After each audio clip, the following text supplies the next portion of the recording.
A paz do Senhor, meus amados irmãos em Cristo Jesus.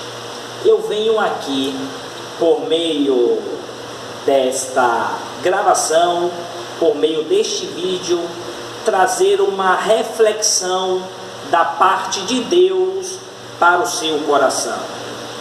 E a reflexão é baseado no que está escrito no livro de 2 de Timóteo, capítulo 3, verso 16, que vai dizer de starter, vai dizer assim: toda palavra é divinamente inspirada por Deus e proveitosa para o ensino, para redarguir, para corrigir e para instruir em justiça. Partindo desse pressuposto escriturístico, eu quero fazer uma pergunta bastante íntima para você, minha irmã, para você, meu irmão. A pergunta é: qual é a relação que você tem com a palavra de Deus? Qual é a relação que você tem? A palavra, a Bíblia, o conjunto de livros, porque a Bíblia é uma biblioteca, é um conjunto de livros completamente inspirado pelo próprio Deus. A Bíblia é a própria palavra de Deus. Qual é a relação que você tem concernente à palavra do Senhor? Será que você faz parte daquele grupo que só tem a Bíblia dentro da sua casa como uma forma de amuleto? Ou você faz parte de um outro grupo que tem na sua casa a Bíblia e lê sistematicamente? De que grupo você faz parte? Até porque, observe, a Bíblia é o livro mais compilado e mais vendido no mundo inteiro. Agora, isso me assusta, porque esse dado é fato de que a Bíblia é o livro mais compilado e mais vendido no mundo inteiro, mas me sugestiona uma estranheza e uma preocupação no meu interior, porque a Bíblia, tendo essa celeridade no que concerne a compilação e a vender e a ser vendido, a pergunta que me assusta é: por que ainda existe muitos analfabetos bíblicos? Eu respondo para você: é triste, mas é fato. Não obstante a Bíblia ser o livro mais compilado no mundo inteiro e mais vendido, todavia ainda temos um número crescente de forma exponencial de analfabeto bíblico. Isso se dá por conta de muitos fazer parte daquele grupo que tem a Bíblia na sua casa como uma forma de amuleto. A Bíblia, meus amados irmãos, não deve estar na nossa casa como uma forma de amuleto. E fico até um pouco triste, preocupado também, porque eu tenho visto muitos, diante desse cenário que nós estamos vivendo, de pandemia, de desespero, de aflição, muitos ter na sua casa uma Bíblia aberta, sobretudo o Salmo 91, que vai dizer que praga nenhuma chegará à nossa tenda, e tendo a Bíblia aberta, pensam alguns que isso funciona, só isso funciona. E isso me preocupa, porque é uma postura de superstição. Não é uma postura correta que nós devemos ter frente à palavra de Deus. E nós temos aqui, na própria palavra de Deus, algumas exortações que a própria Bíblia exige de nós. E uma das exigências da própria, ou inserida na própria palavra de Deus, é de que eu e você devemos lê-la sistematicamente. A Bíblia é para ser lida. Se você perceber, a Bíblia fala em 1 de Timóteo, capítulo 4, verso 13, conselho de Paulo para Timóteo, um jovem pastor.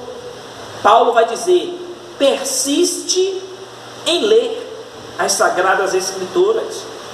O próprio apóstolo Paulo, em 2 de Timóteo, capítulo 4, verso 13, quando estava em uma masmorra, pronto para ser morto, o apóstolo Paulo, ele vai dizer: quando vieres, traz a capa que deixei em Troade, em casa de Carpo, e os livros, e principalmente os pergaminhos. Observe que no final da vida do Paulo, Paulo já velho, Paulo já idoso, ainda tinha uma postura de leitor assíduo da palavra de Deus.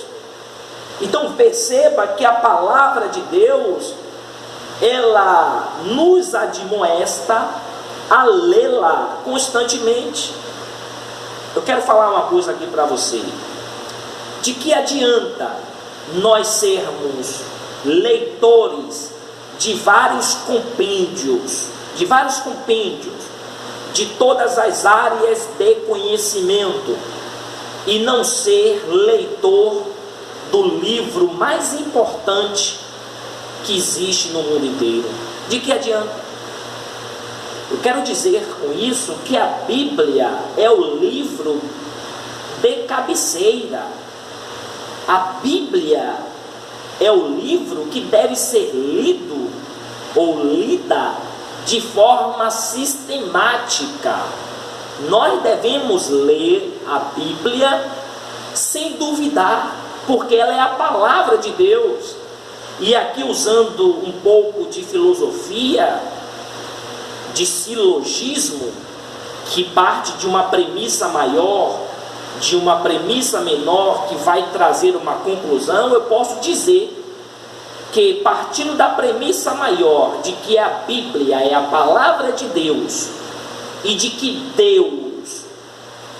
Deus é santo, perfeito, que não erra, eu posso concluir, partindo dessas duas premissas, que Deus, ou seja, que a palavra de Deus, ela é inerrante e ela é infalível. É por isso que eu devo lê-la sem duvidar. Eu posso ler outros livros duvidando, mas a Bíblia deve ser lida sem dúvida, sem estar duvidando. É a palavra de Deus. Então nós devemos ser um leitor assíduo, sistemático da palavra do Senhor. Observe que a palavra de Deus, ela tem algumas comparações. A própria palavra de Deus tem algumas figuras de linguagem, alguns simbolismos. Por quê? Porque Deus é transcendente. E porque Deus é transcendente, Deus é um ser ilimitado, um ser que está além da compreensão humana, além da compreensão de uma mente finita que é a nossa. O que acontece? Deus revelou na sua palavra e inseriu nela algumas adaptações, são princípios adaptativos, a fim de que eu e você possamos compreender a Bíblia de forma mais eloquente. Por exemplo, a Bíblia fala que a palavra de Deus é como que um espelho. Está lá em Tiago, capítulo 1, verso 23 e 25. É como que um espelho. Agora, por que a palavra de Deus é comparada como que um espelho? Qual é a finalidade precípua de um espelho? É refletir a imagem de quem se vê. A finalidade precípua, ou uma das finalidades precípua da palavra de Deus, é revelar tanto o seu autor, como revelar a condição do seu leitor. Olhe como é fantástico, maravilhoso ler a Bíblia de forma sistemática. Toda vez que você ler a palavra de Deus de forma sistemática, você vai descobrir quem é Deus e vai descobrir quem é você, quem é o homem. Você quer se conhecer? Você quer conhecer Deus? Leia a própria palavra de Deus. E quando nós lemos a palavra de Deus, temos a mesma postura de Isaías quando se deparou com a glória de Deus. Está lá em Isaías capítulo 6. A Bíblia fala que quando Isaías se depara com a glória de Deus, ele diz: ai de mim, que sou pecador.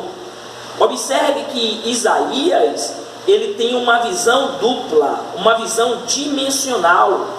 Na realidade é uma visão tridimensional, mas o que importa para mim aqui agora é as duas primeiras visões de Isaías, que foi a visão para o alto e a visão para si. Quando Isaías olhou para o alto, percebeu que existia um ser transcendente e glorioso que era Deus. Quando Isaías olhou para o alto, percebeu para dentro de si, olhou de forma introspectiva e percebeu quanto era pecador. Assim também é quando eu e você lemos a palavra de Deus. Temos essa visão dimensional, essa dupla visão dimensional, e ela é concomitante. Quando eu leio a palavra de Deus e ela é como que um espelho, eu vou entender e descobrir quem é Deus, quem é o seu autor. O seu autor é santo, é glorioso, é transcendente, é onipotente, é onisciente, é onipresente, é imenso, é imutável, todos os atributos. E aí também na Bíblia eu vou descobrir a condição humana, a natureza humana. Nós somos pecadores, somos falhos, somos imperfeitos. Olha a importância de ler a palavra de Deus. E aí eu digo, sem medo de errar, todos aqueles que se auto-ensoberbece, que se auto-envaidece, que tem um espírito de presunção, é porque ele está passando por cima da palavra, ou ele é ignorante em relação à própria palavra de Deus. Então a palavra de Deus, ela é sine qua non, ela é para ser lida, ela é para ser meditada, ela é para ser estudada. E hoje nós temos visto muitos sendo analfabeto bíblico. Por quê? Porque em uma escala de juízo de prioridade e valor, tem colocado a Bíblia lá na escala menor. E a Bíblia não deve estar na escala menor, a Bíblia tem que estar na escala maior. Ela é prioridade, ela é fonte de vida, ela fonte de edificação. É pela palavra que nós somos santificados. João 17:17, santificai-vos na verdade, a tua palavra é a verdade. É pela palavra que nós somos libertos, transformados, porque conhecereis a verdade e a verdade vos libertará. É pela verdade, ou é através da palavra, que a nossa fé ela é edificada, porque a Bíblia fala em Romanos 10:17, que a fé vem pelo ouvir e ouvir pela palavra do Senhor. Olha a importância de uma leitura sistemática, assídua da palavra de Deus. Agora, pastor, eu tenho que apenas ler a palavra de Deus? Não. Ler é o primeiro passo, é o primeiro degrau da escada. Mas eu tenho que subir degraus. E o primeiro degrau é a leitura. O segundo degrau é a aplicação, é a observação, é a retenção. Eu devo ler a Bíblia e reter. Quando eu leio a Bíblia e retenho ela dentro de mim, eu me torno um verdadeiro apologético da fé que professo. Como terei subsídio para evangelizar? Como ter subsídios teológico, bíblico, para poder refutar as ideias heréticas que surgem dia após dia? É lendo a palavra de Deus e retendo ela no meu coração. Não basta ler, eu tenho que guardar ela. Como diz lá o Salmo 119, verso 9. Como guardará o jovem, purificará o jovem o seu caminho? Observando a lei do Senhor, guardando a palavra de Deus no seu coração. Ela tem que ser guardada. 1 Timóteo, capítulo 4, verso 16, vai dizer o conselho do apóstolo Paulo para Timóteo: tem cuidado de ti mesmo e da doutrina, porque fazendo isso, salvará tanto a você como todos aqueles que te ouvem. Então observe a importância. E aqui eu quero dar um conselho para você, minha irmã, para você, meu irmão. Toda vez que você ler a palavra de Deus, leia a palavra de Deus aplicando para você. Esqueça as pessoas que estão ao seu lado, esqueça o seu vizinho que é pecador, esqueça o seu marido que é pecador, esqueça o seu pastor que é pecador, esqueça o seu filho que é pecador. Leia a palavra de Deus tendo essa postura a priori. Essa palavra de Deus é para mim, ela tem que ser aplicada primeiro na minha vida. Essa é a verdadeira postura na hora da leitura da palavra de Deus. Então, quando nós lermos a palavra de Deus, nós temos que ler para aplicar a priori na nossa vida, para posteriori estar proclamando o Evangelho, para posteriori estar ensinando, até porque outra exigência que a Bíblia nos exige, porque o cristão ele é constantemente exortado pela palavra de Deus. O cristão é exortado pela própria palavra de Deus a lê-la. O cristão é exortado pela própria palavra de Deus para observá-la. O cristão é constantemente exortado pela própria palavra de Deus para desejá-la, como uma criança deseja um leite, como uma criança que amamenta deseja o leite materno, assim nós devemos desejar a palavra de Deus. Está lá em 1 de Pedro, capítulo 2, verso 2. A palavra de Deus, ela nos exorta constantemente a pregá-la, a manejá-la bem. Então veja que são um conjunto de exortação que a própria palavra de Deus dirige a mim e a você. Você tem que a priori lê-la, observá-la, semeá-la, pregá-la, desejá-la, manejá-la. Então nós devemos ter essa postura em relação à palavra de Deus. Agora, a palavra de Deus também, irmãos, ela é um livro de cabeceira. Ela dispensa comentário porque ela não contém a palavra de Deus. Ela é a própria palavra de Deus. Então perceba que a Bíblia vai nos ensinar também, partindo da ideia do princípio adaptativo, a Bíblia vai nos ensinar que a própria palavra de Deus é comparada como que uma espada. Porque a Bíblia vai dizer em Hebreus 4:12 que a palavra de Deus ela é viva e eficaz, é mais cortante e penetrante do que qualquer espada de 2 gumes. Então a palavra de Deus é como que uma espada. A palavra de Deus também está lá em Efésios 6:17, que uma das armaduras é a espada do Espírito, que é a palavra de Deus. Agora, por que a palavra de Deus é como que